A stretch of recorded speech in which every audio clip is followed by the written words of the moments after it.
railway line at Achim in the Takwanswai municipality. And also, there's Sports Minister Kofi Adams justifies the impending levy on Sports Development Fund before Parliament.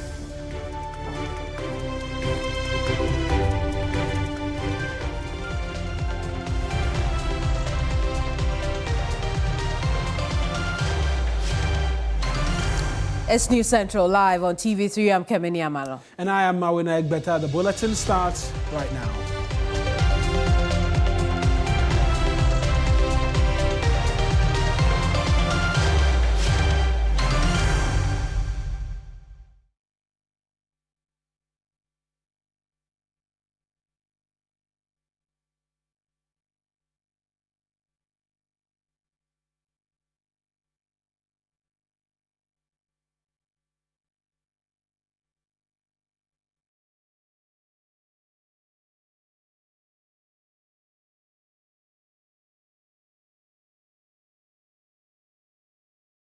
Entry Boesiako, known affectionately as Chairman Wontumi, has pleaded not guilty to charges of assignment of mineral rights without approval and purposely facilitating an unlicensed mining operation.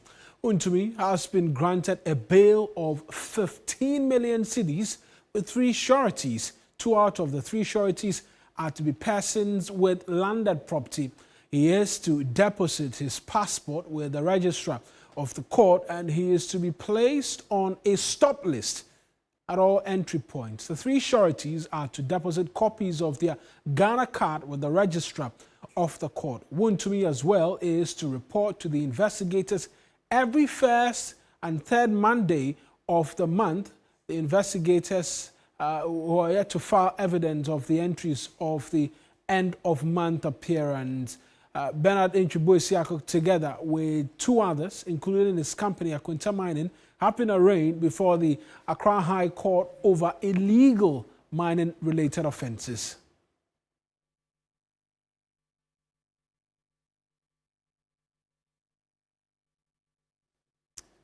Now we'll connect with my colleague Lord Iduasare, who's in court for us shortly, but I want to run you through those 6 counts and the persons involved in this all-important case, one that has piqued a lot of interest. It was a subject matter of conversation when the CSOs met the president last week about prosecuting politically exposed persons in the country's fight against illegal mining. Here is what we know based on the sheets, the charge sheet, as we've seen, placed before the High Court today. And amongst many other things, the Republic versus Bernard Boesiako and 2 others, who are the individuals involved.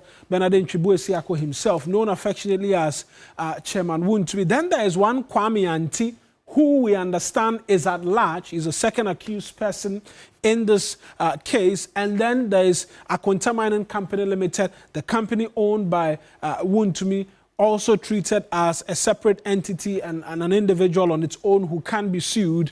And so these are the 3 individuals who have been accused. But let's get into the charges against Wontumi and the 2 others. And the first count is assignment of mineral rights without approval from the minister. This charge specifically going to Chairman Wontumi. Then the count 2, the same offense really, assignment of mineral rights without approval from the minister. This one for Kwame Nti, who is at large. Then we see the third count, assignment of mineral rights without approval, and that is corporate liability for unauthorized assignment. That as well slapped on Chairman Wontumi. Then purposely facilitating unlicensed mining contrary to the country's mining laws. That slapped on Chairman Wontumi as well. Then this one, same charge, purposely facilitating unlicensed mining contrary to mining laws. That charge slapped on Kwame Nti, who we understand is at large.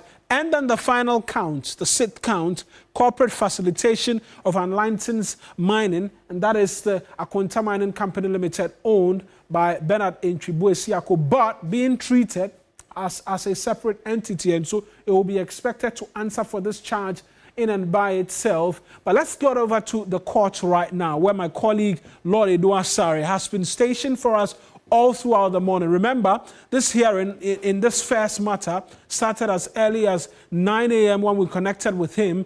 We got the indication that Chairman Wontumi was already in court with his lawyers and was awaiting the arrival of the Attorney General. Let's get a bit more in terms of the details from him. Lord, thank you very much for joining us. And so a 15 million cedis bail, but his plea was taken as well. Walk us through proceedings as it played out today. Right, Mawuena. So, like indicated, Chairman Wontumi Bernard Intibuesha from the Ashanti Regional MPP chairperson, he pleaded not guilty to the two charges that you rightly outlined earlier. Now, the case is against himself, another person, Kwame Entry, and then the third being his company. Now, with Chairman Wontumi being a co-shareholder of the company, he represented himself as well as Akonta Mining. So, essentially, the charges were read for him, and then the Akonta Mining charges was also read to him, and then he pleaded not guilty to all of them. Now, his lead counsel, led by Andy Apiakubi, he indicated that Bernard Intibuesha Wontumi is a very known person, respectable person, a family man with wives and children, and so it's not something that if he is granted bail, he would flee. He indicated that he's a man of substance. His sureties are on standby. They are people who are also people of substance and will be able to post the bail when he is given.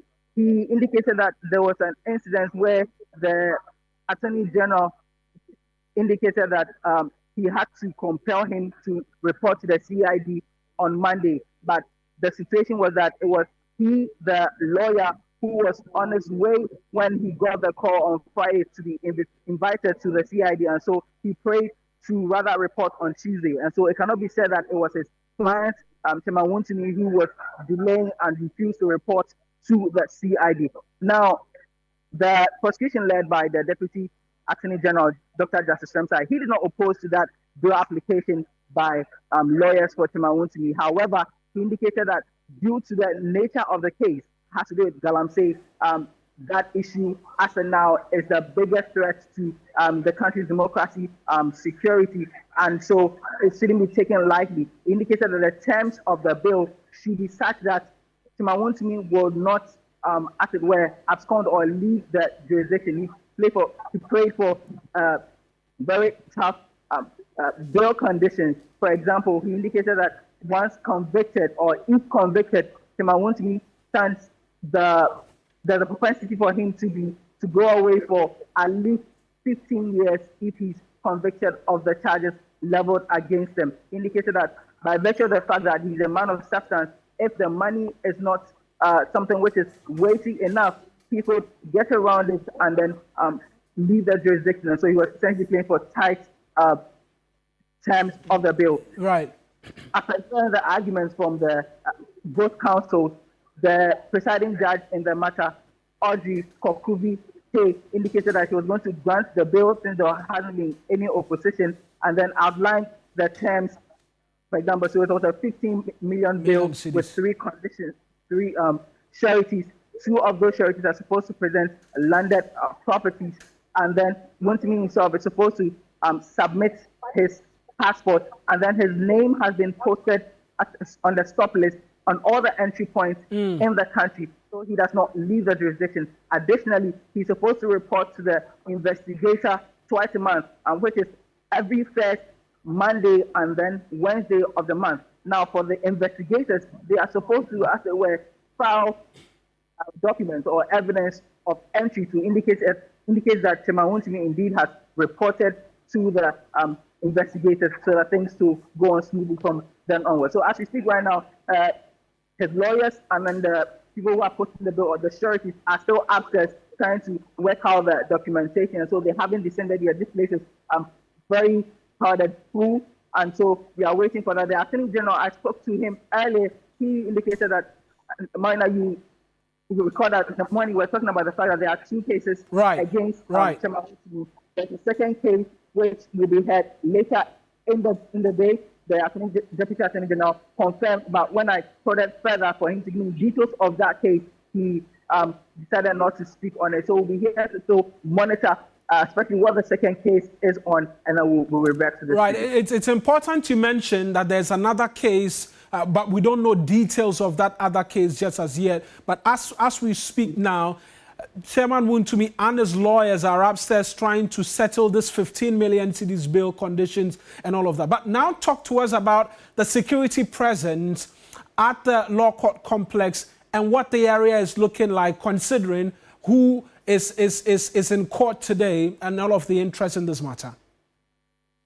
Well, today was certainly the first working day, if I should say, as far as the courts are concerned, because the legal break is over, and so it got resumed today. Now, CID operatives were full here. They were posted at all the entry points, 4 of the entry points here at the Accra High Court. The CID operatives who had their vests on, others were armed. I could count as much as 6 pickup trucks, and then there's the bus, there's the FPU truck, and so they are littered all over the premises. Some are stationed outside the premises, and then some within the premises. And so, as for the number of officials, I can't really count because there are actually numerous, one of them due to the nature of the case and the person who is it. Now, you recall that when Chairman Wontumi was at the police headquarters yesterday, there were some enthusiasts or party supporters who nearly created some form of trouble. And so I believe that CID operators or the police essentially wanted to make sure that there won't be a repeat of that. And so even right in the morning, they're not allowing people to come inside the premises. Only designated people or workers or people who are of interest in the case could enter the premises. And so they did all this, cordon the place off to make sure that security is tight and then there's no trouble whatsoever. Lord, thank you very much, and we'll continue to monitor the developments there on that second case involving Chairman Wontumi and bring you details of. Also, the second accused is Enchi, Kwame Enchi. Might have been a slight omission of the W there as well. But we can bring you a lot more stories in relation to the Galamsey conversation. Indeed. Now, 12 individuals are expected to appear before the Takwa Circuit Court for causing damage to a section of the Takrade-Takwa railway line at Achim in the Takwa-Nsui municipality. Now, this came to light when the Western Regional Minister, Joseph Nelson, led the Regional Security Council to the location of the distraction.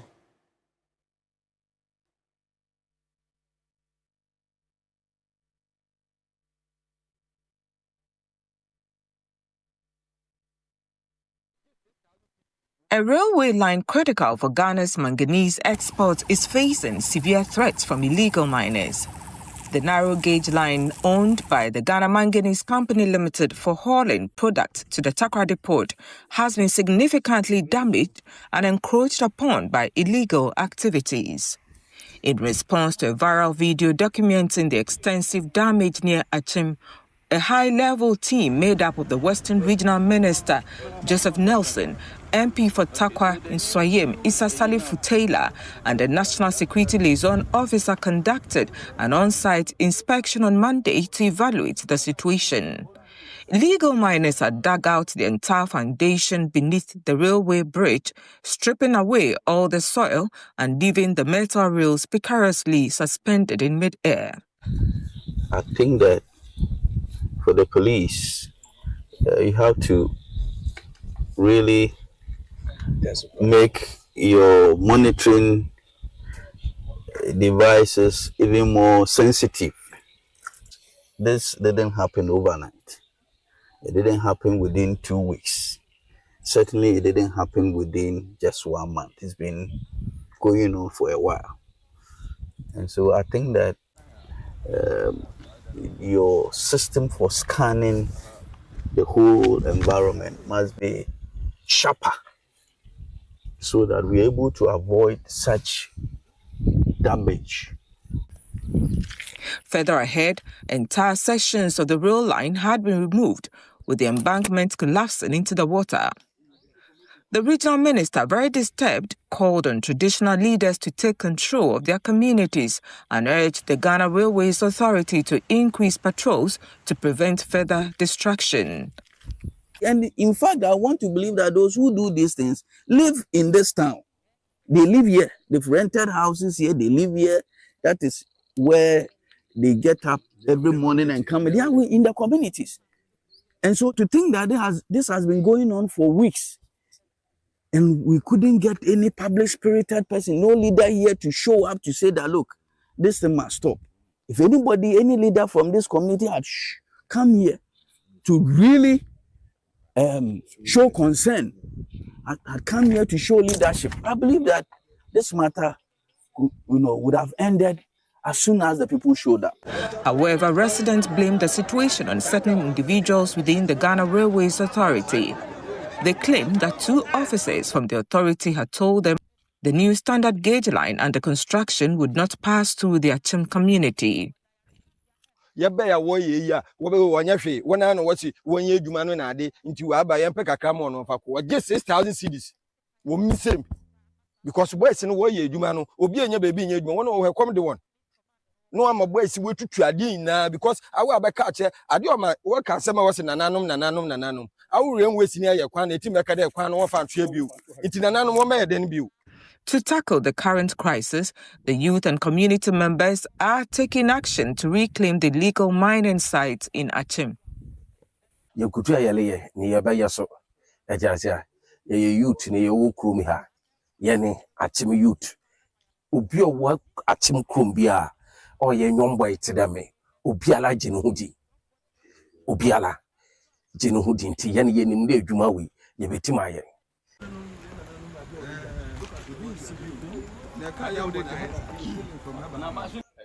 For the effective supervision, the Assistant Superintendent of Tracks at the Ghana Railways, Samson Nyame, disclosed that it has become very difficult for them to go on monitoring and supervision of the rail lines as the only rail car for monitoring has broken down. We have to get mobility. We use railway and the rail car, and the rail car is now spoiled. It's now at Takwa. So we don't have any ways and means to come to lie, even apart from Takwa to this thing, Benso. We don't have any means to travel more than 4 miles. In the meantime, the operational commander of the Western Central Police Command, ASP Edem Salasi, who briefed the Western Regional Minister, says 12 individuals were arrested in connection with the damage of the rail line at Achim and will be appearing before Takwa Circuit Court on Tuesday, October 7. That is to say that we actually heard information about the people working very close to the railway track, and when we came, we managed to arrest 12 people, and as I speak to you now, they are facing court action. And in fact, we realized that the police was in a very deplorable state. And Irama Smith, TV3 News, Takwa. It's still News Central here on TV3. I'm Kemini Amanor. A bit more on this subject. I'm joined by Coordinator of Eco-Conscious Citizens, Awula Sewa. Awula, I appreciate your time this afternoon. Let's start off with the arraignment of Chairman Wontumi today. Obviously, he has, pled not guilty to all the charges against him. But how does that move come to you? Well, it's something that's been long coming. You recall that a few years ago, our brother Kenashipi, Martin Sehu, and others made a report to the police about the ongoing destruction of the Kanoni Forest Reserve. And nothing much came out of it, but I don't know what happened to the file. They took a step in the right direction. And the hope is that not only him, but all those named in Professor Boateng's report, all those who have been named as being involved or in illegal mining will be arrested and prosecuted. And then we'll also have the police case principle, which means that if they are found guilty, then their assets will be sold and used towards the very expensive cost of reclamation. So that one realizes that there is no profit in illegal mining. If you are arrested and prosecuted and convicted, then your ill-gotten wealth will be used towards the cost of reclamation. It shouldn't be for the taxpayer to pay. And indeed, I hear you talk about sustenance, in your submission right now. What else would you like to see to sustain this effort?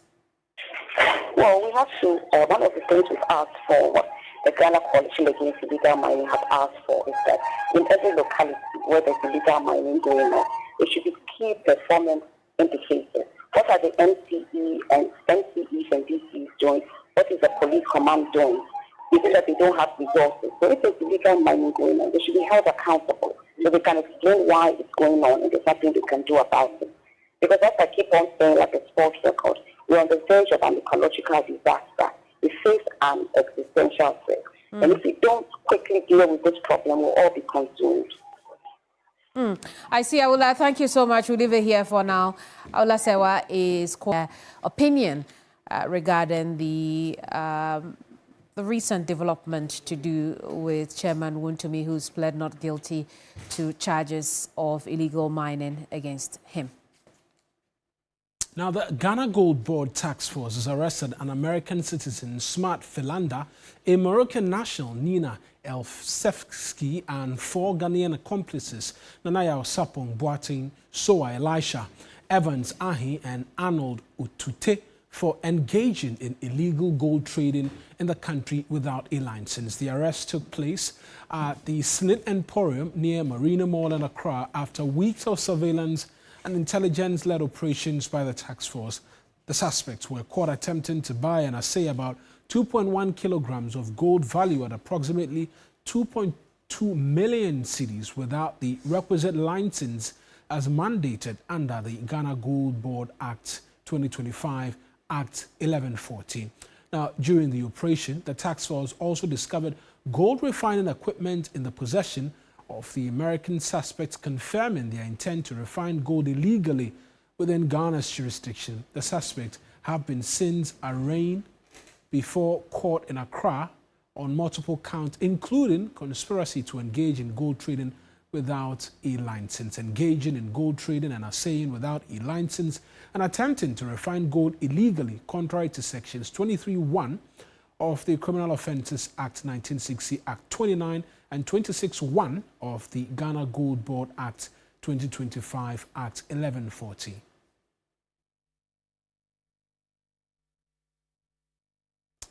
Let's take you to the legislature now, and you may have heard news of the postponement indefinitely of the resumption of the House. Experts in parliamentary business have questioned the postponement of that resumption, which was earlier scheduled for October 14. The Speaker, in a notice released yesterday, said he would announce a new date for the members to return to post, citing undisclosed circumstances that are beyond his control. This has sparked concerns with the possibility the House may not be able to clear its workload before rising for the Christmas break. Let's get a bit more from Parliamentary Affairs correspondent Christian Yale for a bit more on this and the questions arising out of this. Chris, for many, it just means that Parliament is still on break and so no need to worry. Are there any implications too, and what are these? Yes, you are right, because one would just say that Parliament is just still on recess, and just when they are ready to do or to come back, they will do so. But assuming there is a lot of workload ahead of them, then it means that most of the agenda that they have ahead of them would not be executed because of the shorter period of time within which they would have to work from whenever they resume to somewhere Christmas. One of the major concerns when you talk to most of these experts or watchers of parliamentary business is the 2026 budget statement, the appropriation or the estimate for the various MDAs that are to be approved by Parliament to help government execute its mandate in the 2026 fiscal year. Aside from that, there were a number of bills like the Ghana Scholarship Authority Bill, which were referred back to the various committees to be reconsidered and brought back to the plenary for consideration and passage. Some of those ones would come back. It means that there would be much more time needed for the members of Parliament to look at all of these. There were some legislative instruments that did not mature before Parliament went on recess. Some of these LIs would mature within this period, but experts like Sami Obeng of the Parliamentary Network Africa are of the view that it is a cause for worry, really, considering all of these national issues like that of the Memorandum of Understanding between Ghana and the United States for accepting third country deportees, which needs a parliamentary ratification. In recent weeks, issues about DSTV pricing has also been dominant. Also, in the wake of all of these national issues that require parliamentary oversight, Sami Obeng is of the view that the earlier the better for Parliament to resume. This is the time when Parliament wraps up on, ongoing businesses that it has already, by way of bills that have not been passed, by way of papers that have been laid that have not been dealt with, etc., etc. But more importantly, Parliament has to also consider the budget for the next year. And we have always known that one of the banes of our budget approval processes in Ghana is the time that parliamentarians, both those in the majority and minority sides, and the committees of parliament are given to go through the budget. We've always maintained that the time is very limited. We need to improve upon the timing. Another cause of worry is that Parliament, in announcing this suspension of its resumption date, did not give us the reasons why it is doing so, except to say circumstances beyond the control of the Speaker. That could mean a lot. That could mean anything. The people must know why our Parliament is unable to meet at a particular period of time. What are the reasons? So we are not speculating. And Christian, you had a bit more for us in relation to this, but talk to us again as to what more the experts have been saying is the cause for concern in the look-up to the resumption of Parliament. Yes, and I mean, even before I come to that question, we know that one of the other things to consider or looking forward to in the upcoming meeting is the swearing in of new MPs, two of them on the majority side, Akwetia, Bernard Bediakom, Tamale Central, Professor Ali Seidu Mahama, and this is one that the constituents are looking forward to keenly, but also when you talk to some of these experts and even critics of government, they are of the view that the delay in resumption of Parliament is probably due to Parliament not being given, the necessary funds to operate with, or there could be some backdoor conversations ongoing about the budget itself, which are some of the reasons for the delay in resumption. But there are other critics who are of the view that it is just a mere delay tactic or a diversionary tactic. Sami Obeng has a view. Parliament must come clean with us so that we know, so that if these are challenges that all of us as Ghanaians must rally behind the institution of Parliament to call out the executive branch, we will do so, because Parliament is not an appendage of the executive branch. It is a co-equal branch which needs equal or adequate share of national resources for it to be able to do the work that it needs to do. Now, it wouldn't have ordinarily been a cause for alarm if Parliament had not announced that it was coming back in 2 weeks, and then 1 week into that particular announcement, another notice that says we are no longer coming. Then, I mean, if that had not happened, we would have thought that Parliament was still in recess and the appropriate time they will come. We know many, many times that Parliament actually does not resume on the dates that they intend to resume. Sometimes based on background conversations, they postpone these things silently without us knowing. But for it to have come through an announcement that says Parliament is coming back in 2 weeks, 1 week down the line, Parliament comes back and says we are not coming back any longer. We don't even know when we are coming back, should be a real cause of alarm for all of us. We must be asking the questions. Why are our people representatives unable to assemble as is required of them? It's my hope that in the coming days, this will be fixed. It is my hope that we wouldn't have to linger on for too long.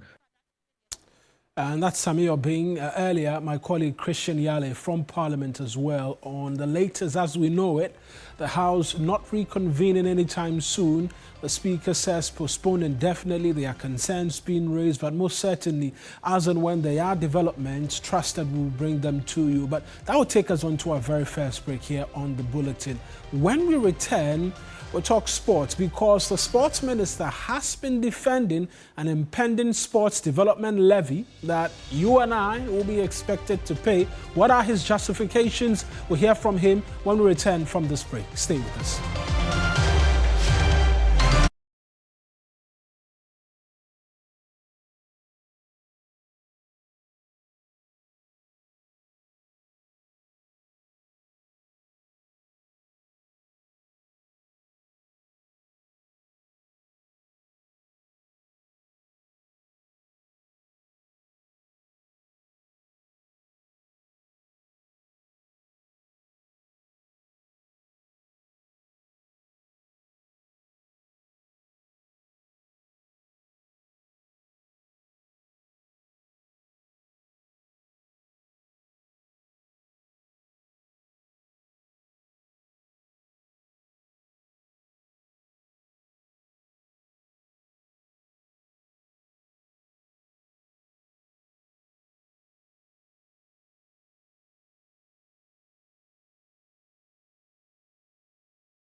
Welcome back. You're still live here on News Central.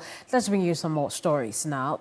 President John Dramani Mahama has presented a 500,000 cedi cash reward to the University for Development Studies following their remarkable victory at the FISU World University Football Tournament in China. UDS, who made history as the first African university to win the global competition, paid courtesy call on the president at the Jubilee House, where they presented the trophy. This perfectly embodies the spirit of the reset agenda, Ghana rising through discipline, opportunity, and excellence. And so let me once again congratulate Professor Alassane, the Vice Chancellor, your academic team and management team, congratulate the UDS community and all who supported the team on this journey. You've brought glory to Ghana and renewed the faith in the power of young people, education, and sports to transform lives. Carry this, your victory, with humility. Let it inspire others to dream boldly and work hard. Good news for you. The presidency is also pleased to present you with something. We won't let you go empty-handed. So this is 500,000 Ghana cedis to be presented to Professor. It's a reward to the team for the good job you have done.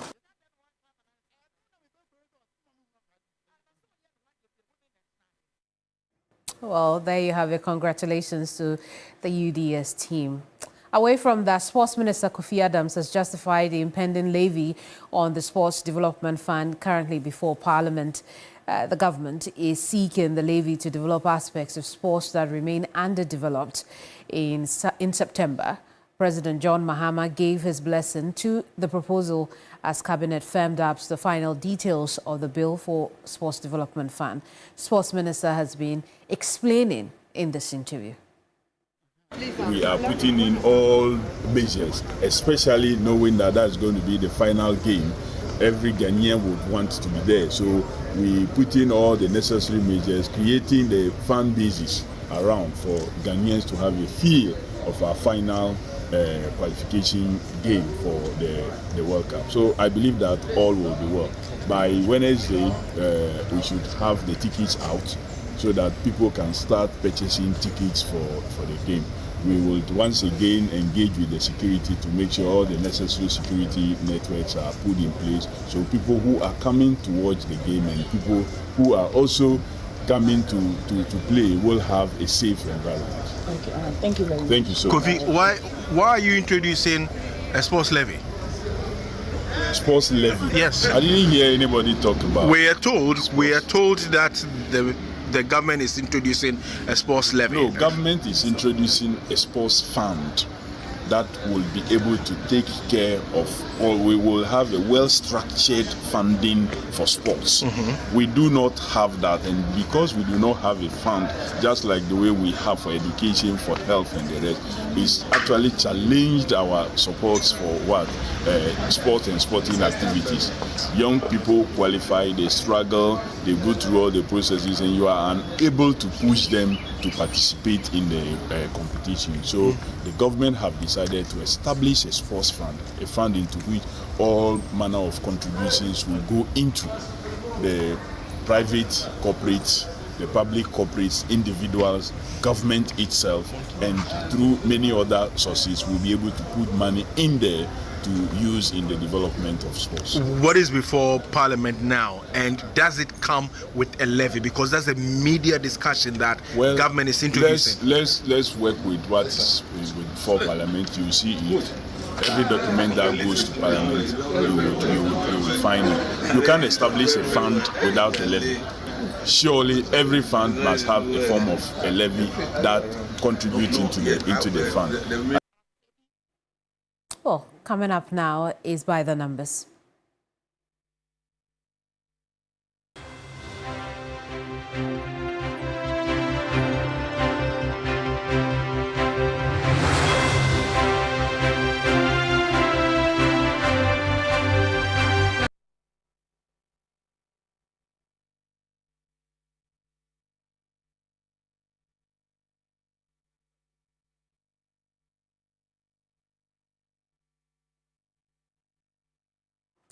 Now, as Ghana's $3 billion extended credit facility with the International Monetary Fund draws closer to completion, IMF officials remain in Accra for the fifth review, now in its second week, expected to end by October 10th. If the review ends successfully, Ghana will receive an additional $360 million, bringing total disbursements to $2.6 billion since the program began in 2023. Now, this round of discussions focuses on how the support has been used to stabilize the economy, reduce public debt, and drive reforms in energy, revenue mobilization, and social protection. It also reviews the performance of Ghana's Gold Board and assesses how the current administration has managed the broader economy. Now let's hear from the Managing Director of the IMF ahead of this review. Back to say that on July 7th, the IMF's executive board completed the fourth review of Ghana's program with the fund. Ghana received about $367 million at that time, and total support under the program reached $2.3 billion since May 2023. As you alluded to, we do currently have a team on the ground in Accra for the fifth review under the program. The team is holding discussions with the authorities and other stakeholders. Obviously, the team is going to be assessing progress made, continued progress made under the program, and they will. The mission will conclude on October. Today on By the Numbers, we take a closer look at the program's performance as it approaches its final phase, where the money has gone, what impact it's made, and what the next stage means for Ghana's economic recovery. Mawuena will do just that. Mawuena, what are we learning? Right, and so we're getting into the dying embers of this extended credit facility as we received from the International Monetary Fund. At that point in time, it was the only solution for the country, considering, if you want to remember, 2022 and the difficulties which the entire country experienced as well. And so this is what we know. It was a $3 billion extended credit facility expected to end next year, 2026. It started in May 2023, and it was a three-year program. Total amount as disbursed, $2.3 billion. We're expecting to receive the all clear to get the next tranche. It will be the fifth tranche to come in, and then that will raise it to some $2.6 billion. The core conditions upon which we went there and were receiving this extended credit facility support: fiscal discipline. We're expecting, amongst many other things, to cap our deficit at 5%, under 5% of GDP for the year 2025. In terms of revenue, we're expecting to raise tax to GDP to about 18% by the year 2026. We'll find out whether or not we're on course for that. And then monetary control as well. The BOG was to halt direct budget financing. And if you want to get into a bit of the histories as to why we're seeing this, remember that cost in terms of losses that the BOG incurred, some 50 billion cedis losses at the time. One of the many things which resulted in those losses was the extended support the BOG had to give to the government in funding the budget. And as a result of that, the back and forth resulted, when the haircuts came around, it resulted in significant losses for the central bank as well. And so that became a significant aspect of the conversations when we went before the IMF. And then a reform of our state-owned enterprises, because they have been on a downward trajectory for quite a while. It's reason why when the president, and I mean the current president, was sworn in, of the many things he did first was to meet all the heads of the respective SOEs for a meeting and give clear timelines or clear instructions that they either return to profitability or they shut down, or a number of the companies as well are merged. And so this is why, or the enterprises rather, are merged. And so this is why as well we're seeing that play out in terms of the expectations from the IMF for us. But what has been the economic indicators from when we joined or before we joined, and what the current state is now? Because the questions need to be answered as to whether or not we are on track in terms of what it is that we went to the IMF to do, and whether or not we've seen improvement as a result of going under this ECF program. And so We'll start off with GDP growth. And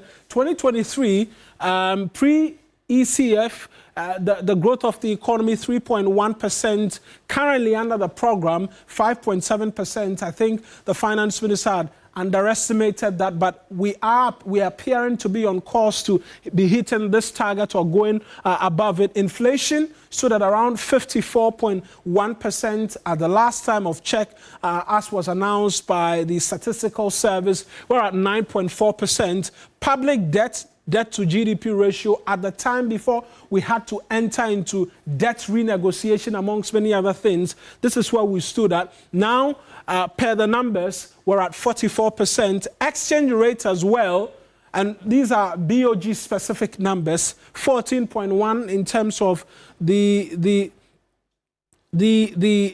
exchange rate. We're at 14.1, currently 12.5. Fiscal deficit percentage of GDP as well, we're at 9.2%, but we're at 5.1% now. And our reserves have moved from 2.3 months to 4 months. That's the import cover we have as well as a country. And so these are what we're comparing the program, our performance before and currently as we are under the program. But this review, this fifth review by the IMF, there are a number of things that they are looking out for in terms of the conversations with our team. And the first is revenue reforms. Remember, the finance minister has, amongst many other things, mentioned that there will be reform of our VAT system. That should be a part of the conversation. In fact, it is one of the many things we can look forward to in terms of the removal of the COVID-19 levy, because you remember the finance minister had mentioned that there will be a reform of the VAT, and that will take care as well of the COVID levy. And so that is expected to be a part of the conversations. Then the debt of the state-owned enterprises, they'll have a conversation as well about the path upon which our inflation is.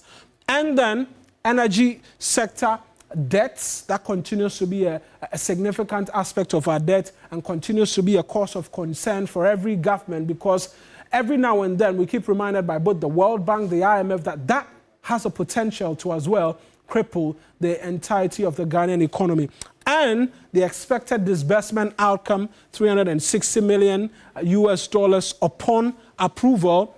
That's what we have in terms of the latest from where we were before, what the situation is now, and then as well what we're looking out for in terms of the latest review as well, Kemini. So it looks like it's working. It's working.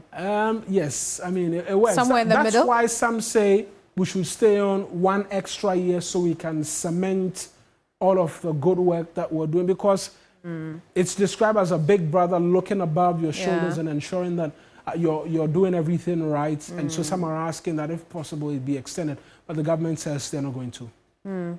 But the sustenance post that is also important. We'll keep an eye on that. Very important. Mawuena with by the numbers. Let's bring you Regional Hub now.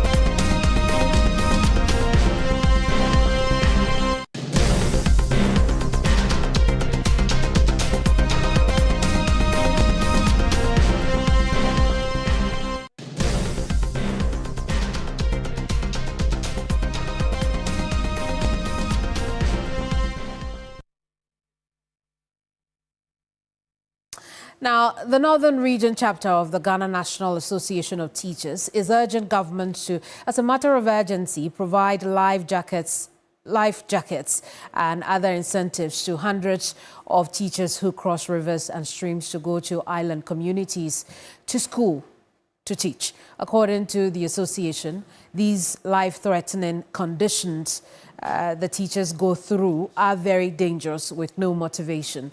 They also want government to expedite action on the implementation of the 20% allowance for teachers serving in rural and underserved communities. Now, President John Dramani Mahama, during his State of the Nation address earlier this year, announced plans to introduce a 20% allowance for teachers and health workers posted to rural and underserved areas.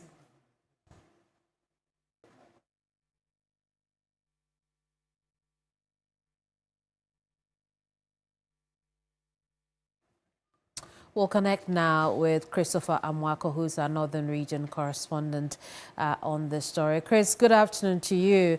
We know that the issue with the life jackets is really crucial for these teachers. But, paint us a picture of how dire the situation is. Where do the teachers live? How far do they have to travel to teach? Give us the full scope. Yes, so Kemini, you remember that since 2022, we've been doing stories on how our teachers cross rivers and streams to their respective communities where they are supposed to go and teach. And that situation has been a serious one for the teachers. We also do remember instances where teachers have complained that even as they go through these challenges trying to access their schools to go and teach, there has not been any form of motivation or any instance where the government has provided them with life jackets to be able to cross these streams and rivers to go and teach. And so it's become a matter of concern, not only to the teachers, but their associations as well. And so the Ghana National Association of Teachers in the Northern Region has made this appeal to government to ensure that it considers providing rural teachers with these life-saving materials so that they'll be able to cross their rivers and streams to go and teach, because not everybody or every teacher will accept postings to these deprived communities. Let's take a listen to what the Northern Region chairman of the Ghana Association of Teachers has been saying about the provision of life jackets.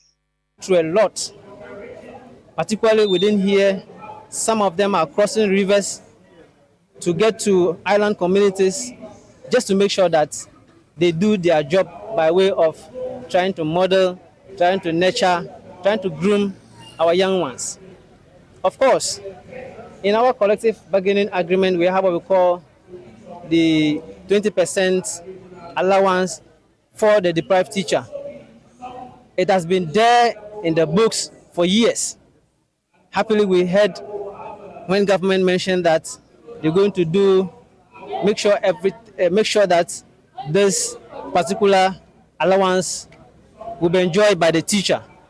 But up to date, it is yet to come to fruition.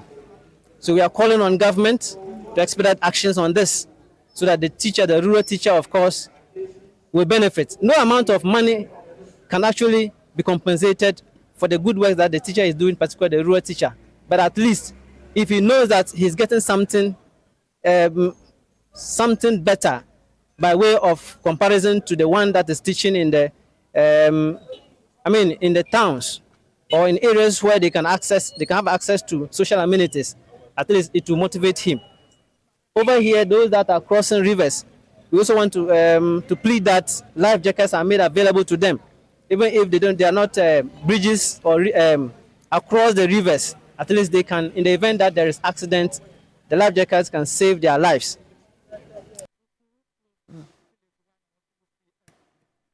Well, Christopher, obviously a really important subject for the teachers. But, these life jackets, will they be enough for them in terms of the, ability to carry them across these rivers and streams? Are there even plans to ensure that the teachers don't have to go through that before they get to school? Yes, so Kemini, you know that provision of education infrastructure has been a very serious matter for government over the years. You go to most of these hard-to-reach communities, you have a school structure which is not even in good shape, which is dilapidated. That is one. You also go to these communities, there are no accommodation for teachers. And so these teachers are compelled to stay in the town centers or their communities so that they can commute to the communities where they teach. And so with this challenge at hand, the teachers will have to endure the daily struggles of crossing the streams and the rivers to school to be able to teach. And so until government is able to provide accommodation for teachers in these communities where they teach and also make available the needed infrastructure in the communities, these teachers will have to continually commute from these communities where they live, crossing streams and rivers to be able to teach. And that is where the situation is very challenging. Very well, Christopher, we'll leave it here for now. We'll keep an eye on that situation as well. Christopher Mwako is our Northern Region correspondent, bringing us the story about the plight of teachers who have to cross streams and rivers to get to school for the service of teaching young ones. That'll be all for Regional Hub.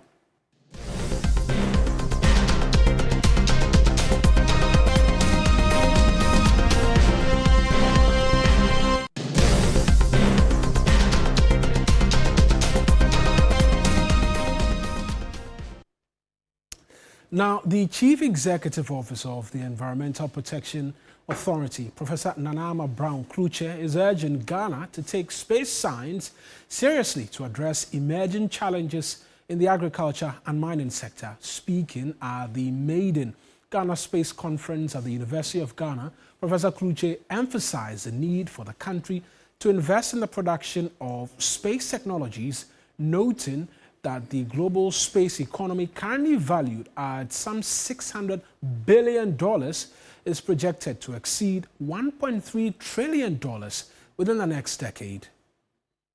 I would say that Ghana is already using space, or many institutions in Ghana are applying space science.